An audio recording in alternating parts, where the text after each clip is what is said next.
Hi guys, this is Debbie with Debbie J's Crafting Corner. Today I'm going to show you how I made this light up fortune teller tabby card using the fortune teller tabby stamp set from Fawn. This stamp set is just too adorable.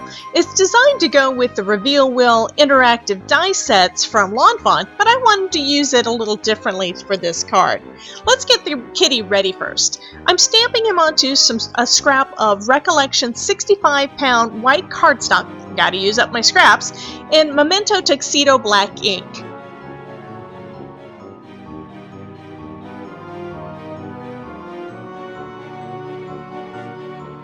Then I'll color him up with my Spectrum Noir markers. This is some pretty simple coloring, so I'll speed this part up quite a bit for you.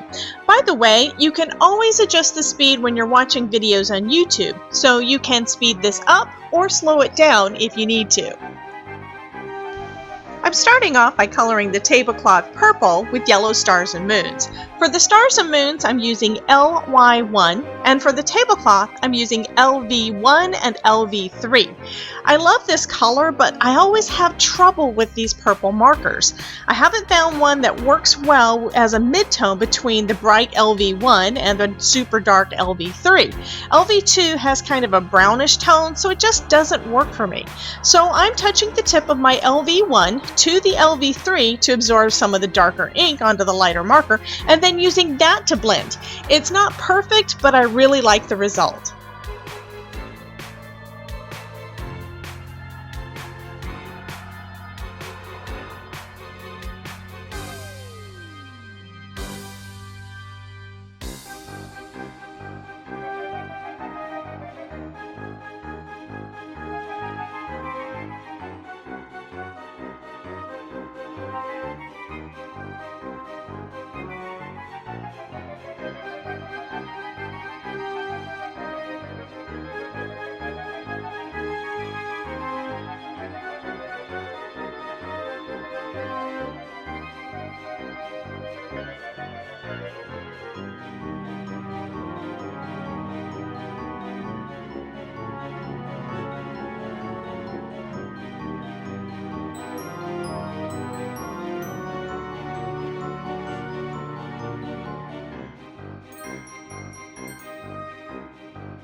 Next, I'm using EB5 for the base of the crystal.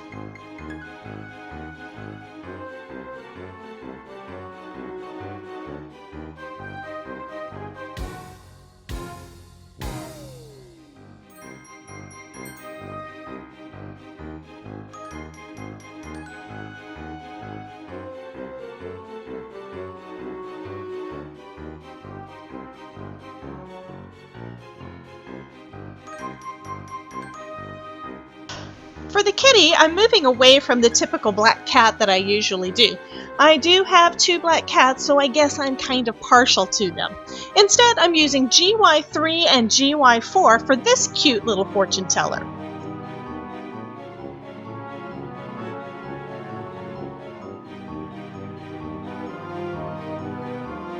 Now that the coloring is done, I'll cut him out with my ScanNCut. There is a coordinating die for this stamp set, but I don't have it, I don't think. Anyway, I couldn't find it, so I'm using other cutting methods on this card. This page from the Ghost Story paper pack is pretty cool and will work great for the walls behind our little fortune teller.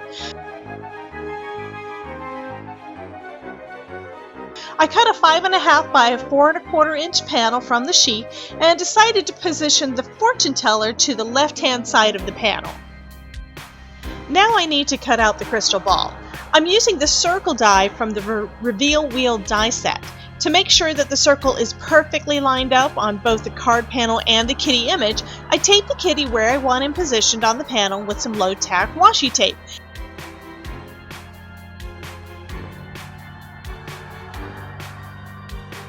Then I taped the circle die in place and ran them both through my Gemini Junior die cutting machine.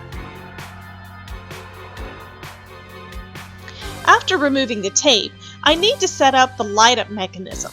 I line the panel up on the black card base that I'll be using and trace the circle that I cut out with a pencil. Now I'll know exactly where the crystal ball will be. Next, I'm drawing the schematic on the black panel so I'll know where to lay my copper tape.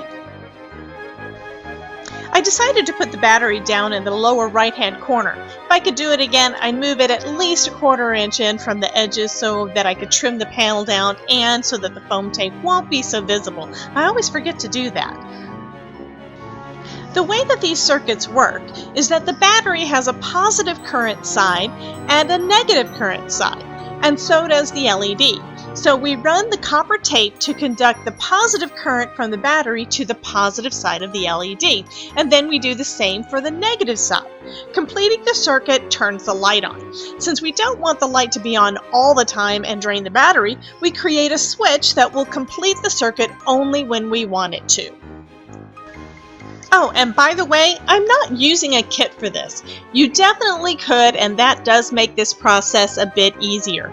Pear Blossom Press has some great kits that are super easy to use, but I had bought all my components before discovering them.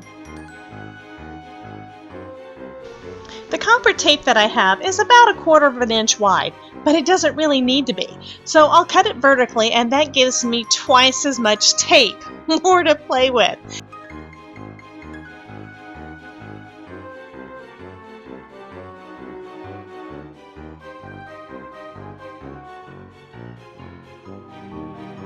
The tape is also adhesive, so I'll remove the release paper before putting it on my card.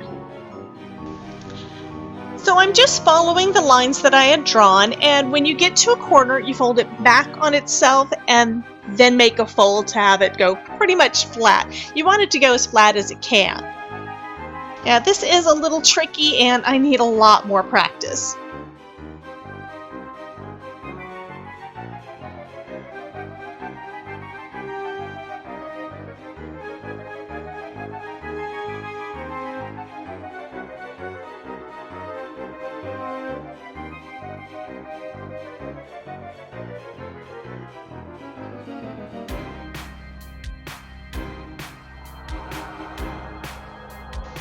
Now I'll make a switch.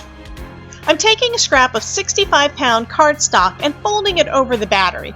Then I cut off the excess. Now I really should have done the switch before putting down the copper tape, but hey, it's been a year since I've done one of these.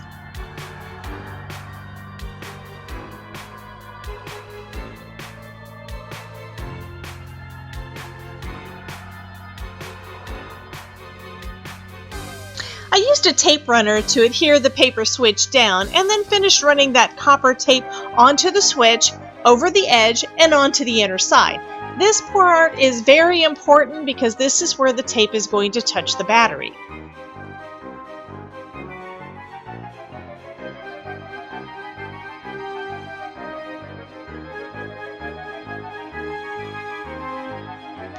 Then I connected the other piece of copper tape to the other side of the switch with another small piece of copper tape.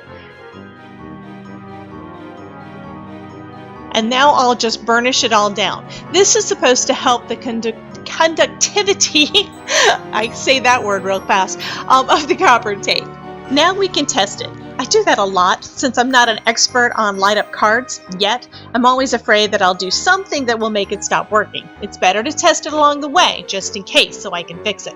I put the battery in place inside the switch, then I put one of the wires on one end of the copper tape and the other wire on the other end of the copper tape. Holding them in place, I pressed this paper switch and completed the circuit. And yay, it lights up. Now I'll use some score tape to hold the wires in place and connect it to the copper wires.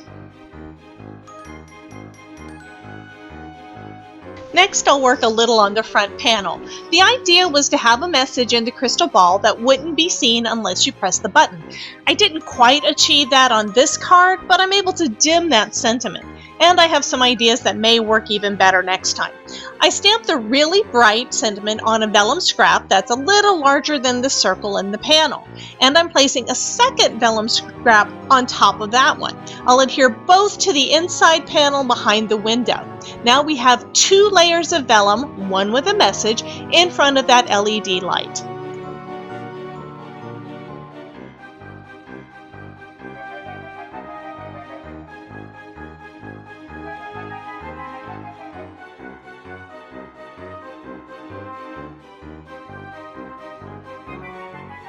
Next, I added a bunch of foam tape to the card base to keep the battery in place and to raise everything up enough so the switch would only come on when you press it. This required double layering of the foam tape.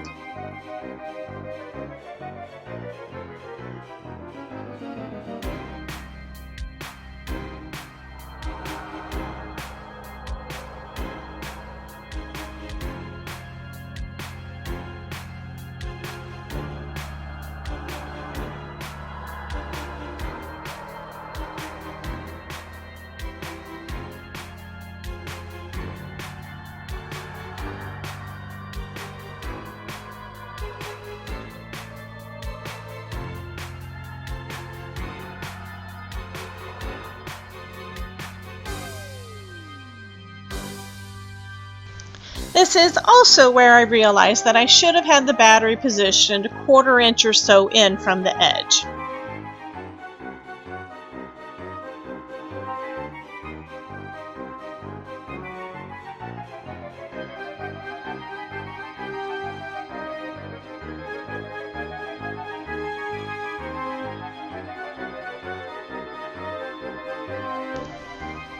An easy way to do the double layering is to fold your tape back on itself before adding it to your panel.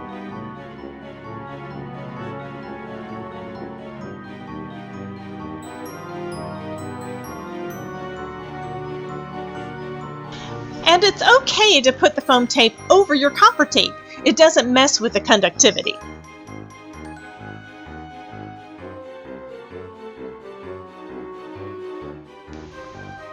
Okay, now I'm ready to finish decorating the front of the card. I glued that kitty to the front of the panel using art glitter glue and making sure that he's straight and that his crystal ball is in the right spot. The pattern paper looks great as a wall, but we also need a floor. So I darkened up the floor area with my Spectrum Noir markers. I started with GG3, but that wasn't dark enough, so I followed it up with GG4 and GG5.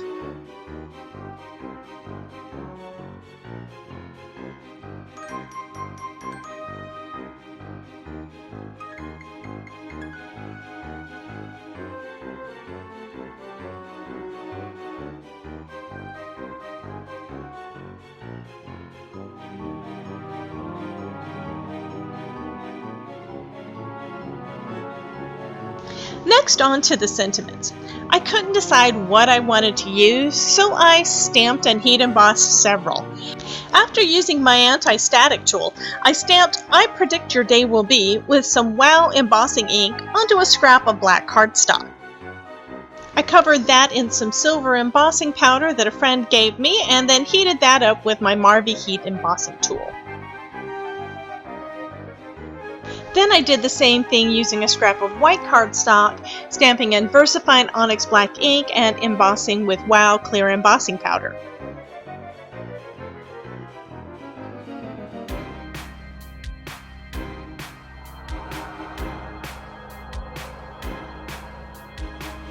Next, I'm stamping the little wavy sentiments onto some vellum using the VersaFine Onyx Black ink and WOW clear embossing powder combo. I told you I wasn't really sure what I wanted to use. I wound up using most of the sentiments.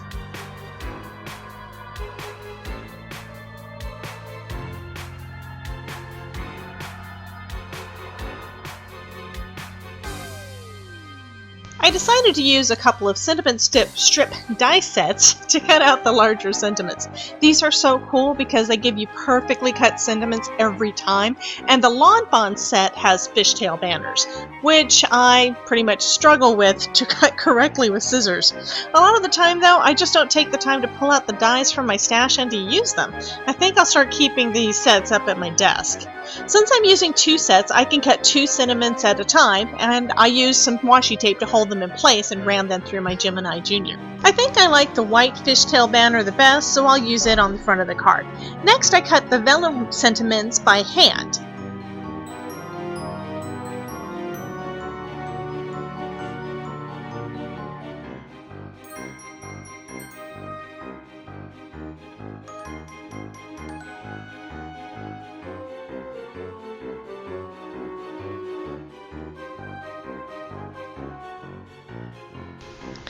I really like that those little sentiments look like they're floating around in the air on the front of the card.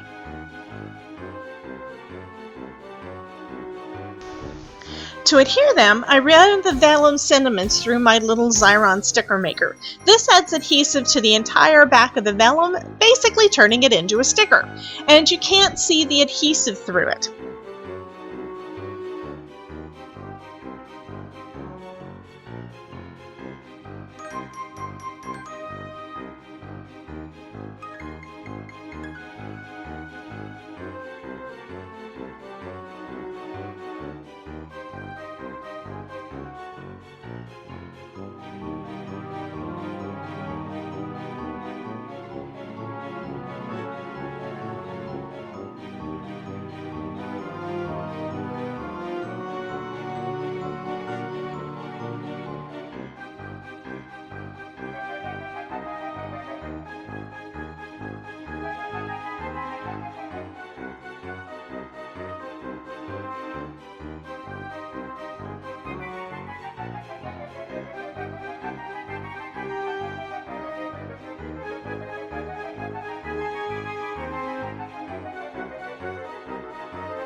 After adhering all of the sentiments, I remembered that I really need something to show the card's recipient that they need to do something. I pulled out the Push Here stamp set from Lawn Fawn to take care of this issue. I heat embossed the sentiment in the lower right-hand corner, right over where the battery will be, with Recollections white embossing powder.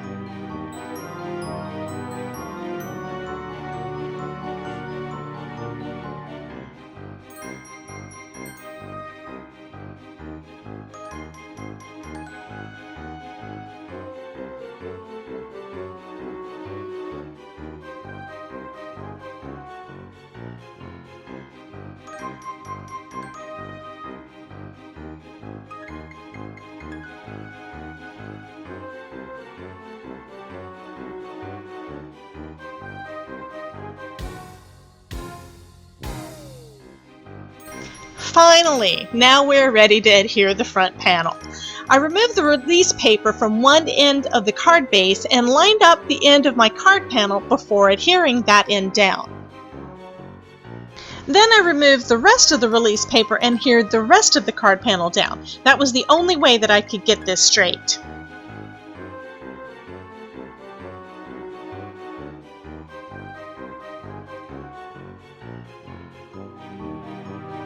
Then I realized that the light was staying on. not good. I pulled up the edge above the battery and added a little cardstock spacer made from 3 layers of some scrap cardstock.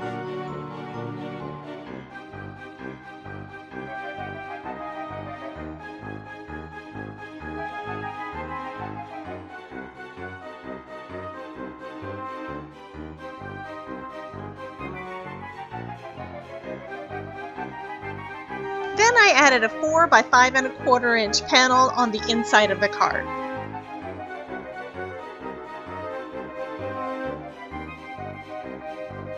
That finishes up this card for today. I hope that you are inspired to get going on your Halloween crafting, and I would love to see what you create. So come join my Facebook group, Crafting with Debbie, and show us your creations. I've left a link in the description box down below. Oh, and if you make anything using ideas from one of my Halloween videos, please post a picture and tag me at hashtag Debbie J's Crafting Corner and at hashtag DJCC Halloween 2020. You can also see all of my Halloween videos for 2020 by clicking on the hashtag DJCC Halloween 2020 down in the video title. Here are some other videos that you may be interested in. Thank you so much for dropping by, and remember, if I can make it, you can too.